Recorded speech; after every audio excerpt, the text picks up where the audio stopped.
انسان جو اپنے بیٹے کو وصیت کرتا ہے وہ اس کے تجربات کا نچوڑ ہوتی ہے، اور کمال محبت کے ساتھ اس کی سراسر بھلائی مقصود ہوتی ہے، اور باپ وہ وصیت اپنے بیٹے کو کرتا ہے۔ اور یہاں وصیت کرنے سے قبل کتنے پیار بھرے انداز میں، یا بنیا، اے میرے پیارے بیٹے، احفظ انی اربعن و اربعن، میں تمہیں 4 چیزیں بیان کرتا ہوں اور 4 چیزیں اس کے ساتھ جڑی ہوئی ہیں، تو یہ 8 چیزیں تم یاد کر لو۔ لا یضرک ما عملت معہن، اگر یہ تیرے عمل کا حصہ بن جائیں تمہیں زندگی میں کبھی نقصان نہیں ہوگا، زندگی میں تم شر سے بچے رہو گے، برائی سے بچے رہو گے، نقصان سے بچے رہو گے، تمہارا باطن تمہارا ظاہر اچھا رہے گا اگر ان 4 چیزوں کو 4 چیزوں کے ساتھ جوڑ کر کے اپنے عمل کا حصہ بنا لو۔ فرمایا ان اغنى الغناء العقل، سب سے بڑا غنا، سب سے بڑی دولت مندی، سب سے بڑی ثروت عقل ہے۔ اگر کسی کو عقل کا رزق دیا گیا ہے تو وہ سب سے بڑا دولت مند ہے۔ اگر اس کے پاس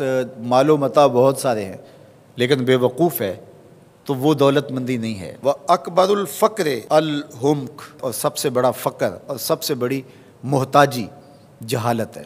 سب سے بڑی دولت مندی عقل ہے، اور سب سے بڑی غربت، سب سے بڑی غریبی اور سب سے بڑا فقر اور محتاجی بے وقوفی ہے۔ وَأَوْحَشَ الْوَحْشَةُ الْعُجْبُ، اور سب سے بڑی وحشت تنہائی عجب ہے، خود پسندی ہے، اپنے آپ کو دیکھنا کہ میں بہت کچھ ہوں۔ جو شخص اپنے آپ کو دیکھتا رہتا ہے اور وقت اپنے آپ کو ہی لوگوں کے سامنے پیش کرتا رہتا ہے بنا سنوار کے، وہ تنہا ہو جاتا ہے۔ لوگ اس کی ان خوبیوں کا بھی انکار کر دیتے ہیں جو خوبیاں واقعتاً اس کے اندر موجود ہوتی ہیں۔ اگر پاؤ ہے تو اپنے آپ کو سیر نہ بتاؤ، لوگ پاؤ کا بھی انکار کر دیں گے۔ تو جو جس حالت میں ہو وہی حالت لوگوں کے سامنے ہونی چاہیے، بلکہ اس سے اگر کم ہو۔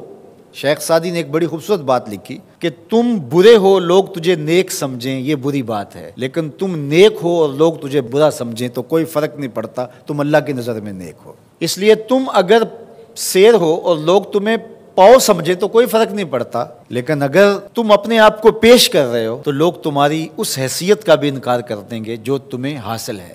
وَأَكْرَمُ الْحَسَبِ حُسْنُ الْخُلُقِ، سب سے اچھا جو حسب و نسب ہے وہ کیا ہے؟ میں فلاں ہوتا ہوں، میں فلاں ہوتا ہوں، میں فلاں کا بیٹا ہوں، فلاں قبیلے سے میرا تعلق ہے، میرا باپ بڑا امیر کبیر تھا، اپنا حسب نامہ اس طرح لوگ پیش کرتے ہیں، مجھے جانتے ہو کہ میں فلاں ابن فلاں ہوں۔ سیدنا علی المرتضیٰ فرماتے ہیں بہترین جو حسب ہے جو آپ پیش کرتے ہیں وہ کیا ہے؟ حسن الخلق، تمہارے اخلاق کیسے ہیں، تمہارا خلق گواہی دے گا کہ تم اچھے خاندان کے چشم و چراغ۔ مشکاست کے خود ببوئت نہ کہ عطار بگوئت، فارسی کا ایک مقولہ ہے کہ خوشبو وہ ہوتی ہے جو خود بتائے کہ میں خوشبو ہوں۔ خوشبو بیچنے والا بتاتا پھر ذرا سونگ کے دیکھیے یہ بڑی اچھی خوشبو ہے، ذرا سونگیے، کہا یہ بتانے کی ضرورت نہیں۔ حضرت علی المرتضیٰ فرماتے ہیں تمہارے خلق کی خوشبو سے لوگ سمجھ جائیں گے یہ کون ہے، تمہارے اخلاق اتنے اچھے ہوں کہ لوگ پہچان جائیں تم کون ہے۔ تو بہترین حسب و نسب کیا ہے؟ اپنے بیٹے حضرت امام حسن رضی اللہ تعالیٰ عنہ کو بتا رہے ہیں، مجھے بتائیے امام حسن سے بہتر نسب اور حسب کس کا ہو سکتا ہے؟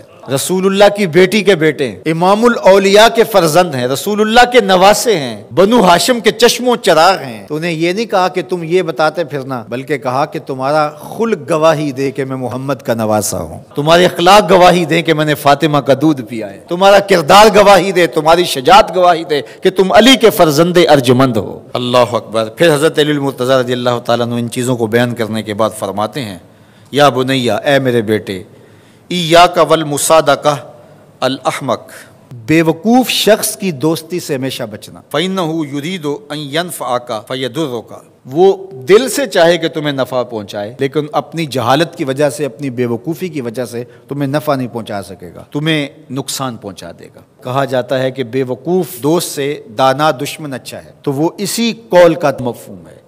آپ نے اپنے بیٹے حسن کو یہ نصیحت کی، یہ نصیحت پلے باندھنے، اور کبھی بھی جاہل اور بے وقوف سے دوستی نہ رکھیں، اس سے رویہ اچھا رکھیں، سلوک اچھا کریں، اس کے لیے خیر کا ذریعہ بنیں آپ۔ یہ مطلب نہیں کہ بے وقوف کو آپ سلام بھی نہ کریں، لیکن دوستی اعتماد آپ اس پہ نہیں کر سکتے۔ وَإِيَّاكَ وَمُصَادِقَةَ الْبَخِيلِ، اور بخیل سے کبھی بھی دوستی نہ لگانا۔ فَإِنَّهُ يَبْعُدُ عَنْكَ أَحْوَجَ مَا تَكُونُ إِلَيْهِ، اس لیے کہ جب تجھے انتہائی ضرورت کا وقت آئے گا تو وہ تجھ سے دور ہٹ جائے گا، اور تو اس پہ توقع لگائے ہوئے ہوگا کہ میرا دوست ہے اور اوکھے ویلے میرے کام آئے گا، لیکن اوکھے ویلے وہ کام نہیں آئے گا۔ تو بخیل سے دوستی کا رب نہیں رکھنا۔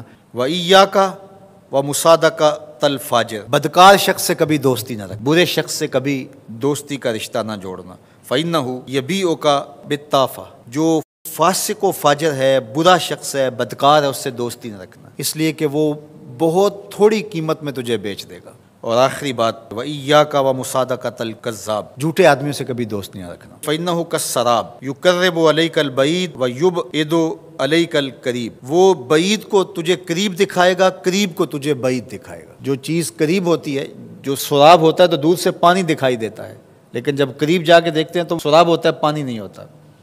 تو کہا وہ بھی سراب کی طرح ہوتا ہے، کذاب، جھوٹ بولنے والا، جو تجھے وہ نقشہ کھینچے گا جو ہوگا نہیں، تجھے وہ چیزیں بتائے گا جو نفس العمل میں نہیں ہوں گی، اور تو ایک مغالطے میں مارا جائے گا۔ یہ ہے حضرت سیدنا علی المرتضیٰ رضی اللہ تعالی عنہ کے وہ اقوال نور، جن کی گہرائی، گیرائی اور حکمت سے بھرے ہوئے یہ کلمات سے پھوٹتے ہوئے اجالے ہماری زندگی کو ایک اسلوب دیتے ہیں۔